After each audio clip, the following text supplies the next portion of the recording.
करते करते करते श्रावण का महीना आ जाए और श्रावण के महीने में अगर मान लो भूल से भी शिवरात्रि पड़ जाए, भूलवश भी शिवरात्रि पड़ जाए, और यदि प्रथम पहर के पूजन में पार्वती अगर एक शिव की आराधना करते करते भगवान शंकर के नाम को पुकारती हुई शिव की पूजन कर ले, शिव की पूजन आराधना कर ले, भूलवश भी श्रावण के महीने की शिवरात्रि पर भूलवश भी अगर पूजन कर ले, तो फिर वो पार्वती जो पूर्व का उसका अंदर जो सती के समय का अपमान भरा हुआ था वो सब भूलवश भूल जाएगी और पार्वती शंकर की आराधना में इतनी डूब जाएगी कि शिव उसको दर्शन देने के लिए आ ही। हमसे कई लोग पूछते हैं, महाराज जी आप ये पूजन कराते हो ऑनलाइन, इसमें 21 गेहूं के दाने बता देते हो, कहीं काली मिर्ची बता देते हो, कहीं काली तिल बता देते हो, लाल फूल बता देते हो, ये आप भगवान शंकर की पूजन में ये सब सामग्री बता देते हो, धतूरा बता देते हो, बेलपत्र की इतने नग चढ़ाना है, ये काम करना है। एक एक चीज, एक एक शब्द पुराणों में से कहीं ना कहीं से उस कथा में से लिए गए हैं, उस कथा के अनुसार आपको वर्णित किया जाए। एक धतूरा, उस धतूरे को भी आपको कहा शिवरात्रि के दिन हो। फिर निवेदन करूंगा, जिस जिस घर में बच्चे चिड़चिड़ कर रहे हो, बहुएं चिड़चिड़ कर रही हो, परिवार में कहीं क्लेश बना हुआ है, जब आप शंकर भगवान का शिवलिंग बनाकर ऑनलाइन बैठो पूजन करने के लिए, आपके नगर के कोई पंडित, कोई ब्राह्मण, कोई गुरुजन आपके साथ बैठे हो, वो पूजन करा रहे हो, और अगर कोई ना मिले तो आप स्वयं टीवी के माध्यम से, मोबाइल के माध्यम से जब ऑनलाइन पूजन कर रहे होगे, उस जगह पर आपकी पूजन की सामग्री में लिखा है एक, जम के बोलो, धतूरा, एक धतूरा लिखा है। इस धतूरे के पीछे के भाग में, क्योंकि ये जो सोमवार से सोमवार तक का सावन आया है, ये 72 वर्ष के बाद पीला चंदन लगाकर,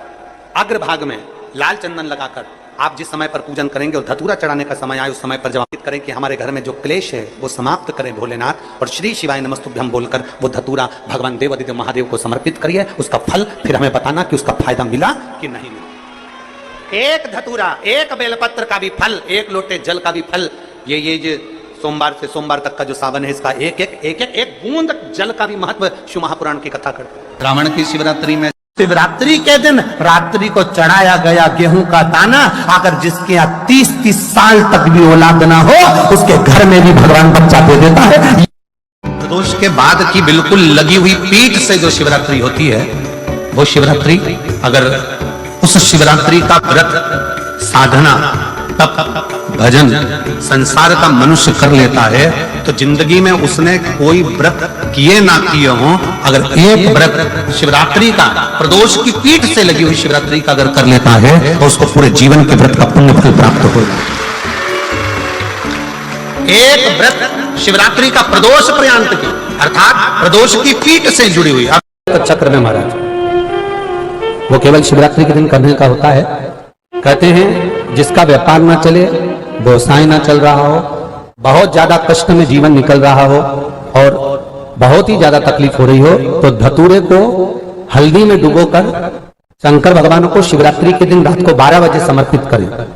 उस धतूरे को वापस उठा लाएं 5-10 मिनट के बाद, श्री शिवाय नमस्तुभ्यम बोलकर लाल कपड़े में उसको बांधकर व्यापार वाली जगह में कहीं पर भी उसको बांध दिया जाए। व्यापार पीछे नहीं हटता, व्यापार अग्रण्य भाव में बढ़ता चले जाता है। महाराज उस धतूरे को केवल परंतु शिवरात्रि के दिन रात को 12 बजे ही किया जाए, हल्दी में डुबोना पड़ता है।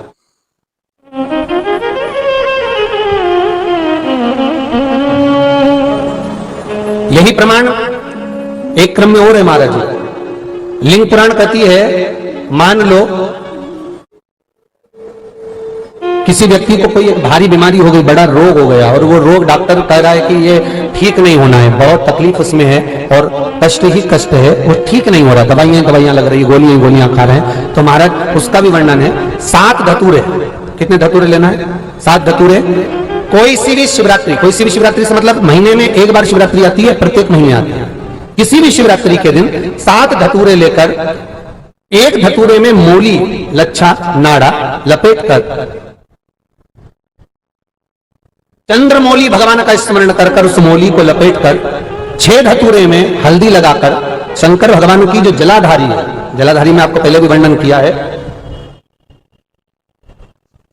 डॉक्टर ने बता दी और बहुत बड़ा रोग हो गया और शरीर में कष्ट है, ठीक नहीं हो रहा, चाहे लीवर से जुड़ा हो, चाहे किडनी से जुड़ा हो, चाहे कैंसर से जुड़ा हो, और मान लो शरीर में कहीं गांठ भी हो गई है और वो मिट्टी नहीं रही हो, तो महाराज निवेदन है 7 धतूरे, एक धतूरे पर मौली लपेटकर वो शंकर जी के शिवलिंग के ऊपर चढ़ाना। 6 धतूरे, उसमें से एक धतूरा भगवान श्री गणेश जी का स्थान, दूसरा धतूरा श्री कार्तिकेय जी का स्थान, तीसरा धतूरा अशोक सुंदरी का स्थान। महाराज शंकर भगवान की जगदम्बा जी के हस्तकमल के ऊपर एक धतूरा, अच्छा एक धतूरा जहां से जल नीचे की ओर बहकर जा रहा हो, पानी जिस जगह से नीचे गिर रहा हो बिल्कुल वहीं पर एक धतूरा चढ़ा देना है। उस धतूरे को चढ़ाने के बाद वो धतूरा वापस लेकर आना है। अवधूतेश्वर महादेव का नाम लेकर या चंपेश्वर महादेव का नाम लेकर उस धतूरे को जो बीमार व्यक्ति है उसका स्पर्श कराकर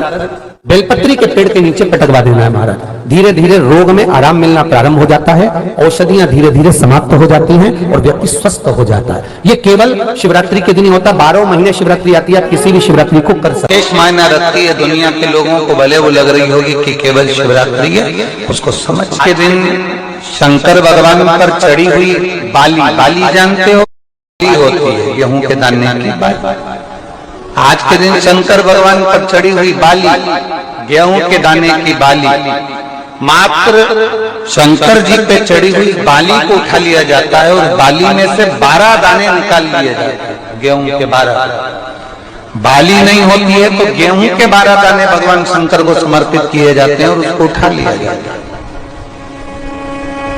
आज से प्रारंभ होता है तो 12 दानों में से आज प्रथम शिवरात्रि को मानकर उसमें से एक दाना शंकर को चढ़ा दिया जाता है, 11 दाने रख लिए जाते हैं। प्रत्येक महीने आने वाली शिवरात्रि पर एक दाना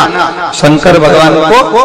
अशोक सुंदरी वाले स्थान पर समर्पित करना प्रारंभ कर दो। अगले साल शिवरात्रि पर बात करेंगे कि प्लाट जमीन जायदाद मिली कि नहीं। जब हम भगवान शंकर के शिवलिंग को जल चढ़ा रहे हैं उस समय पर आपका स्मरण होना चाहिए, उस समय आपका ध्यान होना चाहिए। शिवलिंग पर जल चढ़ाते समय तुम्हारे हाथ में जो लोटा है, तुम्हारे हाथ में जो कलश है, तुम्हारे हाथ में जो पात्र है, वो भगवान को टच नहीं होना चाहिए, भगवान को लगना नहीं चाहिए। थोड़ा ऊपर से